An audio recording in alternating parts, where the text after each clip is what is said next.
tenim plantejats, no? Conseller? Vostè dirà. Sí, jo volia fer-li a vostè dues preguntes i al conseller també. Començo per al conseller. La creació d'aquest centre de formació professional gairebé al costat de SEAT, què vol dir? Que és un centre per complementar l'escola que té la SEAT, o és que la SEAT no vol tenir aquesta escola i la Generalitat posa al centre? No, ni una cosa ni l'altra, si em permet. Disculpi.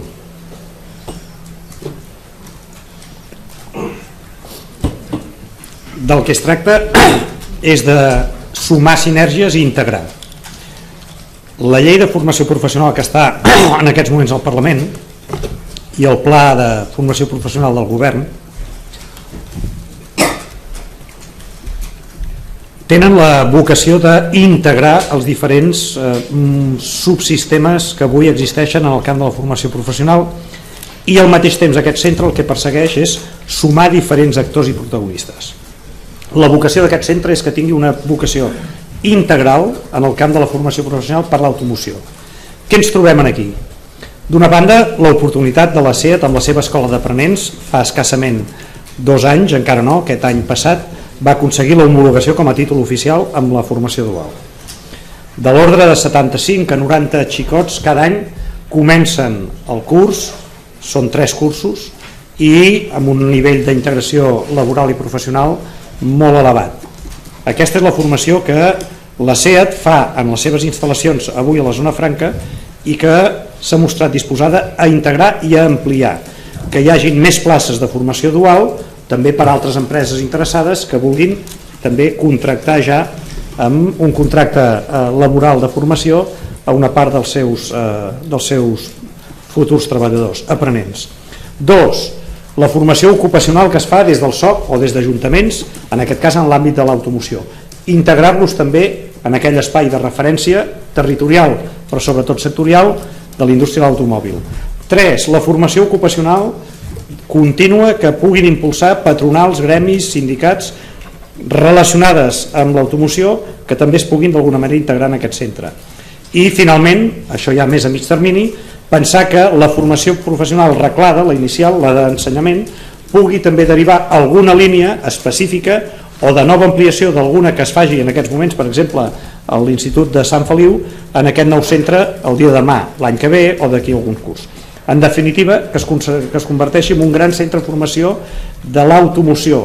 Per això la figura que preveiem per gestionar aquest centre, avui hem definit aquest centre jurídicament i legalment adscrit a la Generalitat, es crearà per gestionar aquest centre un consorci format per l'Ajuntament, va cedir els terrenys, la Generalitat, la inversió, i el clúster de l'automoció configurat per més d'un centenar d'empreses que també volem que siguin els que portin la governança d'un centre cada vegada més abocat a la demanda del sector.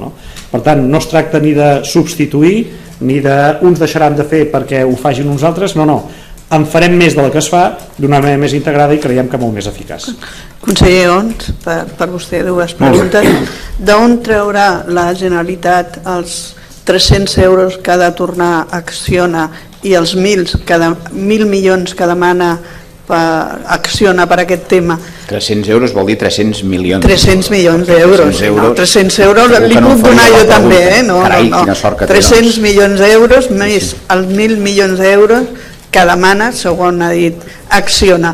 I després marxarà algú que si ha tingut responsabilitat, el conseller Mascolell, la taula, la mesa que ha fet això, marxarà algú o no? Perquè després de 2 anys i amb aquesta situació que ja es veia venir, què passarà, conseller? Bueno, la situació es veia venir o no, en tot cas no hi ha una situació encara definitiva, ho he intentat explicar abans, no? Per tant, com que no hi ha una situació encara definitiva, jo no li puc dir més. Que no hi ha definitiva? Bueno, queda que jo, però tant com van les coses, conseller? Bueno, vostè pot tenir més informació que jo de com es pronunciarà el Tribunal Superior de Justícia de Catalunya, jo no la tinc. No m'ho ha dit aquest matí el Tribunal. Doncs aleshores, diguéssim, oi que volem ser i som respectuosos amb el que dictin els òrgans judicials en tots els sentits, És a dir, si hi ha unes mesures cautelars que han estat discutides i tenen un pronunciament formal, s'hi ha de donar curs, que és el que els he explicat abans, no? Hi ha un fons pendent, doncs el fons pendent està. Bueno, doncs per tant ja es veurà. I quan surti el fons? Doncs quan surti el fons ja s'atendrà el que s'hagi d'atendre, no prejutgi quin és el desenllaç, jo no sóc capaç de fer-ho, vostès potser sí, però jo no.